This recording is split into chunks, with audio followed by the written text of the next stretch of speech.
Selamat siang, halo Sobat Inspirasi, selamat datang di podcast Cinta Tanah Air, tempat anak muda bersuara. Baik, hari ini kita bakal ngobrolin tema yang penting banget ya teman-teman, yaitu bangga berbangsa dan bernegara. Baik, di sini sudah hadir 4 narasumber kita, yaitu ada Mas Abdul Hashim, Sarjana Teknik dari Pengadilan Tinggi Agama Kendari. Selamat siang, Mas. Selamat siang, Mbak. Baik, selanjutnya ada Mas Aji Pamungkas, Sarjana Hukum dari Pengadilan Tata Usaha Negara Kendari. Selamat siang, Mas. Selamat siang, Mbak Inun, mas-mas narasumber yang lain juga dan pemirsa di rumah. Baik, selanjutnya ada Mas Afdal M. Ihsan, Sarjana Teknik dari Pengadilan Negeri Bau-Bau. Ya, selamat siang, Mas. Siang, Mbak Inun. Siang, Mbak, dan teman-teman sekalian, dan pemirsa yang ada di rumah. Baik, narasumber terakhir kita ada Mas Abdul Aziz Salimi, Sarjana Teknik dari Pengadilan Negeri Raha. Selamat siang, Mas. Selamat siang semuanya.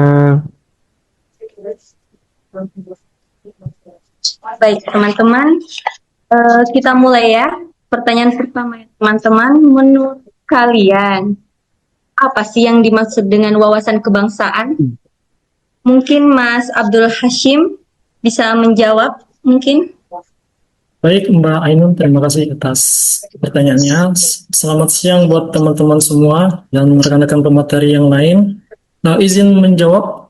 Jadi, wawasan kebangsaan itu adalah cara pandang bangsa Indonesia tentang pengelolaan berkehidupan berbangsa dan bernegara berdasarkan 4 konsensus. Yang pertama itu adalah Pancasila, kemudian Undang-Undang Negara Republik Indonesia tahun 1945, NKRI, dan Bhinneka Tunggal Ika. Guna menciptakan bangsa yang aman, tentram, damai, dan tidak terpecah belah. Jadi berbagai masalah kebangsaan saat ini mengingatkan kita akan pentingnya pemantapan tentang wawasan kebangsaan, sehingga amanat dalam Undang-Undang Dasar 1945 untuk mencapai cita-cita dan tujuan nasional itu bisa diwujudkan. Kurang lebih seperti itu, Mbak Ainun. Oke, baik. Terima kasih Mas Abdul Hashim. Saya melangkap pertanyaan selanjutnya ya, teman-teman. Kenapa nilai bela negara penting buat ASN maupun masyarakat biasa?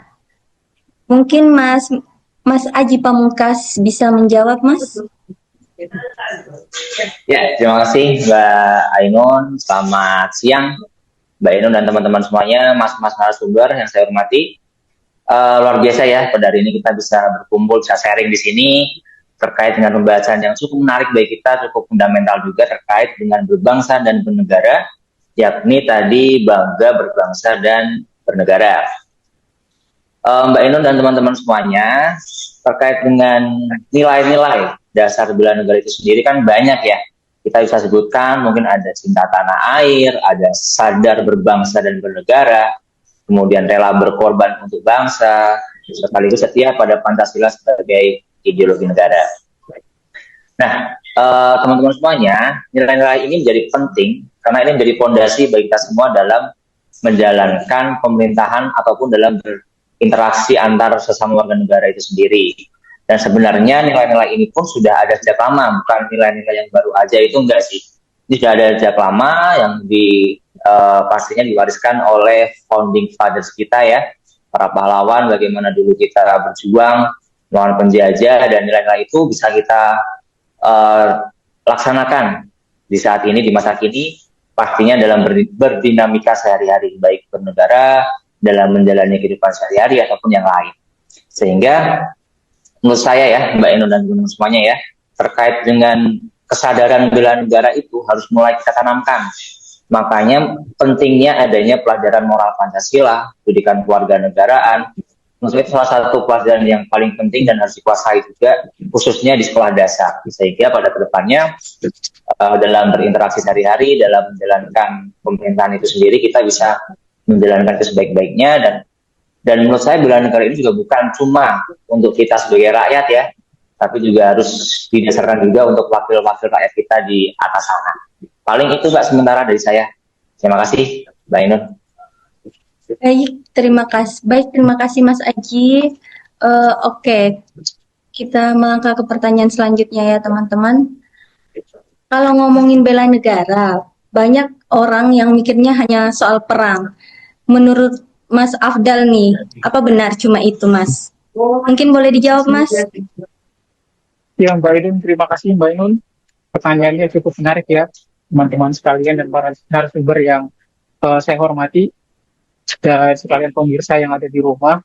Ya, tadi kalau ngomongin antara bela negara, apakah hanya perang aja? Ya. Nah, sebenarnya ini mungkin masih banyak yang tertukar di antara bela negara sama ancaman negara. Kalau ancaman negara itu adalah segala hal yang membahayakan kedaulatan, kesatuan, nah itu disebut sebagai ancaman negara. Salah satu contohnya seperti yang dipertanyakan tadi, yaitu perang gitu ya. Nah, kalau sikap bela negara itu yang sudah dijelaskan sama narasumber tadi ya, Mas Aji Komunitas itu sudah jelas menjelaskan tentang itu.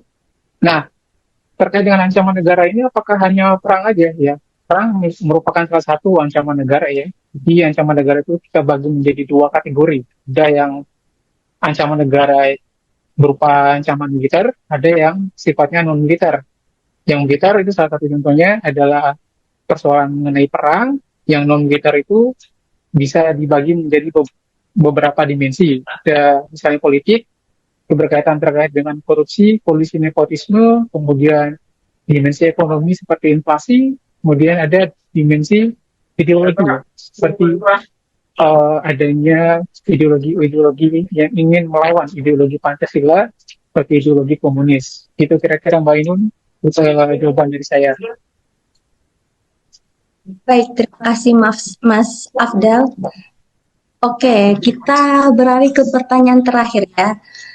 Gimana sih hubungan antara wawasan kebangsaan, konflik kepentingan, dan kesiapsiagaan bela negara? Apa peran generasi muda dalam konteks ini? Kira-kira pendapat Mas Abdul Aziz Salimi, mungkin bisa dijawab Mas?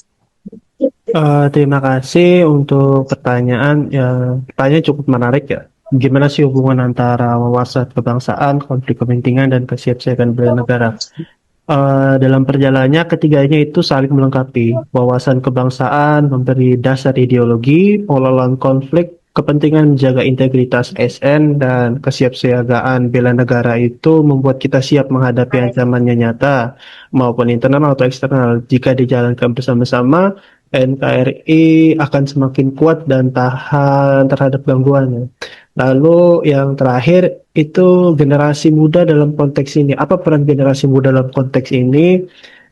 Dalam generasi muda yang dalam perjalanannya, generasi muda itu memiliki peran yang sangat besar. Mereka bisa menghidupkan wawasan kebangsaan lewat media sosial, aktif dalam kegiatan sosial, terutama berinovasi di bidang teknologi atau mengembangkan kewirausahaannya atau UMKM.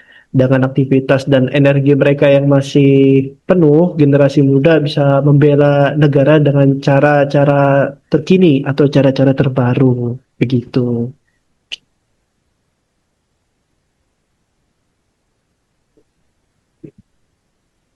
Baik, terima kasih Mas Aziz atas jawabannya. Keren banget ya jawaban dari para narasumber kita ini.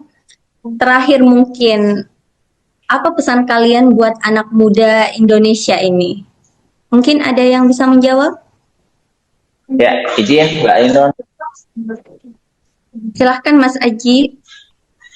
Ya, mungkin nanti juga bakal dilanjutkan ya sama teman-teman narasumber yang lain. Jadi menurut saya ya Mbak ya, dan pesan juga untuk generasi muda sekarang. Jadi wawasan kebangsaan, kemudian bela negara itu sangat penting kita jadikan fondasi pastinya. Jadi wawasan kebangsaan yang kuat akan memperkuat rasa persatuan dan kesadaran akan tujuan bersama. Sehingga apapun konfliknya, apapun ancaman, gangguan, hambatan yang bakal dihadapi ke depan, bakal bisa kita hadapi dengan baik, bakal bisa kita lewati, pastinya dengan rasa cinta tanah air, dan pastinya untuk masa depan negara kita juga pastinya lebih baik. Nah, melihat perkembangan sekarang ini juga Mbak Ainun dan teman-teman semuanya yang kita sedang banyak ya aksi-aksi di mana-mana. kalau saya boleh berpendapat, pesan juga bagi teman-teman semua, khususnya generasi muda, kita harus bisa menjadi pelopor. Jadi bagaimana kita menyuarakan pendapat itu secara benar, secara baik, karena itu kan sudah diatur di undang-undang ya, kebebasan berpendapat itu, tapi harus sesuai dengan koridor-koridor hukum itu sendiri. Kalau ada yang jelek dari pemerintah, kita kritik, kita kasih saran, namun berdasarkan koridor-koridor sesuai dengan hukum yang berlaku. Paling itu Mbak Ainun. Terima kasih. Oke, baik. Aji. Terima kasih teman-teman semua atas jawabannya. Bagus sekali ya narasumber kita hari ini. Semoga obrolan ini bisa jadi penyemangat buat semua pendengar. Sampai ketemu di episode berikutnya. Selamat siang semua.